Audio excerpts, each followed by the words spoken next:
Hi అండి. ఈరోజు మన వీడియో ఏంటంటే పిండి దీపాలు పగులు రాకుండా, అలాగే ఆయిల్ పీల్చకుండా దీపాలు ఎలా చేసుకోవాలనేది ఈ వీడియోలో చూపిస్తున్నాను. ఫస్ట్ అయితే 2 స్పూన్ల వరిపిండి, అలాగే గోధుమ పిండి వేసుకోవాలి.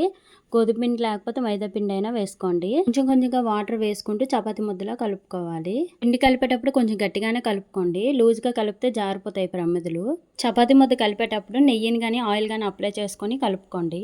తర్వాత ఒక గరిటె తీసుకొని అందులో ఆ చపాతీ ముద్ద పెట్టి ఇలా అయితే చేసుకోవాలి. గరిటెతో అయితే మనం చాలా ఈజీగా వస్తాయండి. అలాగే ఒకే సైజు కూడా వస్తాయి. చూడటానికి కూడా చాలా నీట్‌గా అనిపిస్తుంది. అలాగే మనకు కలర్ ప్రమిదలు కావాలి అంటే పసుపు, కుంకుమ లేకుంటే ఫుడ్ కలర్స్ కానీ వేసుకొని చేసుకోవచ్చు. లేకుంటే ఆ వైట్‌గానే వదిలేయొచ్చు. చపాతీ పిండి కలిపేటప్పుడు అందులో గోధుమ పిండి, వరిపిండి కలిపి చేస్తే అసలు పగులు రావండి. మీరు ఏ విధంగా చేస్తారో కామెంట్ చేయండి. ఈ వీడియో మీకు నచ్చితే లైక్ చేసి మన ఛానల్‌ని ఫాలో అవ్వండి friends. Thank you for watching.